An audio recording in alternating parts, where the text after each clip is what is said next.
آپ کی جوتیوں میں خون جم گیا۔ آپ تصور کیجئے ہم یہ بات خالی سنتے اور نکل جاتے، یہ بات ہم سنتے ہیں اور نکل جاتے ہیں میرے دوستوں، جوتیوں میں خون جم جانے کا کیا مطلب ہے؟ کتنا خون بہا ہوگا آقا نامدار محمد عربی صلی اللہ علیہ وسلم کا۔ یسر لی امری واحلل عقدۃ من لسانی یفقهوا قولی۔ اللهم صل على محمد وعلى آل محمد كما صليت على إبراهيم وعلى آل إبراهيم إنك حميد مجيد۔ اللهم بارك على محمد وعلى آل محمد كما باركت على إبراهيم وعلى آل إبراهيم إنك حميد مجيد۔ محترم بزرگوں اور نوجوان دوستوں، پچھلے جمعہ کے خطاب میں ہم لوگوں نے جانا تھا نبی پاک صلی اللہ علیہ وسلم کے 10ویں نبوی سال کے بارے میں، جس سال کو خود آقا نامدار محمد عربی صلی اللہ علیہ وسلم نے غموں کا سال کہا تھا۔ وہ اس لیے کہ اسی سال حضرت ابو طالب کا بھی انتقال ہوا اور حضرت ختیجہ رضی اللہ تعالیٰ عنہما کا بھی انتقال ہوا، اور اسی سال آپ صلی اللہ علیہ وسلم نے طائف کا سفر بھی فرمایا۔ تو پچھلے جمعہ میں حضرت ابو طالب اور حضرت ختیجہ رضی اللہ تعالیٰ عنہما کا وصال کا جو تذکرہ تھا، جو واقعہ تھا، آپ صلی اللہ علیہ وسلم پر ان کے جدائی کا جو بوجھ تھا اس کو بیان کیا گیا تھا۔ آج انشاءاللہ طائف کے سفر کے بارے میں آپ حضرات کے سامنے باتیں رکھی جائیں گی۔ سب سے پہلے ہم یہ جان لیں کہ مکہ مکرمہ پورے عرب کے اندر جس طرح ایک اہمیت کا حامل تھا اور ایک اچھی سوسائٹی مانا جاتا تھا کعبۃ اللہ، مکہ کے اندر اچھا شہر مانا جاتا تھا کعبۃ اللہ کو، تو پورے عرب کے اندر دوسرے نمبر پر جو بہترین سٹی جانی جاتی تھی اور مانی جاتی تھی وہ طائف تھا۔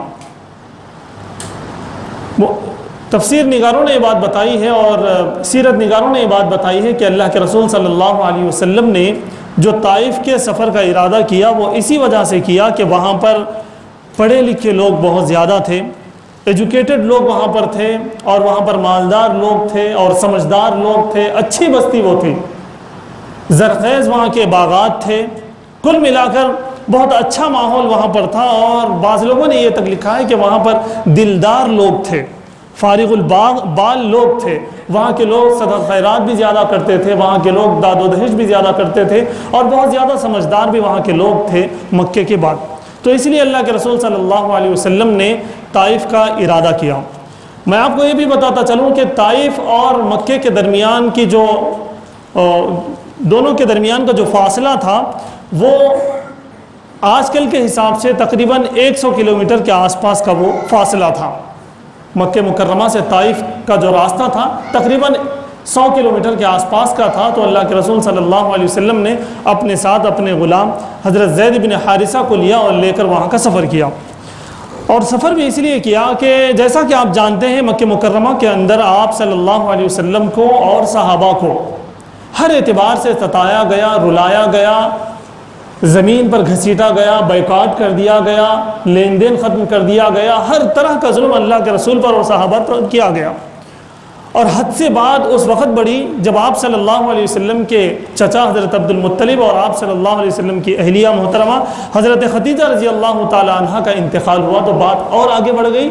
لوگ باضابطہ فیس ٹو فیس آپ صلی اللہ علیہ وسلم کو گالیاں دینے لگے، آپ صلی اللہ علیہ وسلم پر مٹی اور کیچڑ پھینکنے لگے، آپ صلی اللہ علیہ وسلم کو دھوکے باز کہنے لگے، آپ صلی اللہ علیہ وسلم کو جادوگر کہنے لگے، آپ صلی اللہ علیہ وسلم کے ساتھ بدتمیزی کرنے لگے، فیس ٹو فیس کرنے لگے۔ آپ صلی اللہ علیہ وسلم بہت زیادہ دل برداشتہ ہوئے، اور یہ بھی ہوا کہ آپ کو اور آپ کے صحابہ کو عبادت کرنے سے بھی لوگ روکنے لگے۔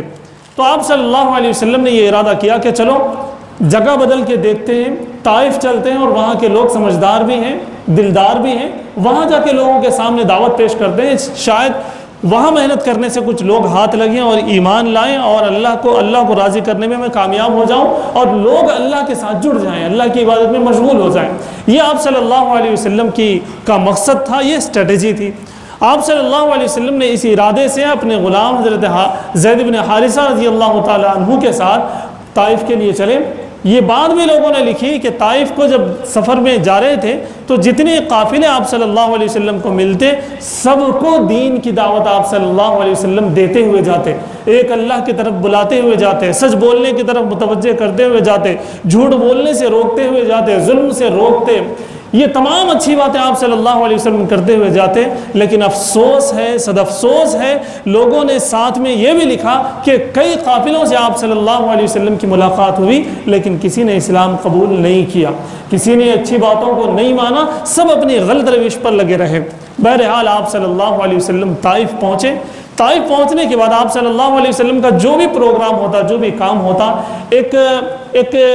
اس کا ایک پروگرام ہوتا تھا، ایک اچھے ڈھنگ سے آپ صلی اللہ علیہ وسلم کیا کرتے تھے۔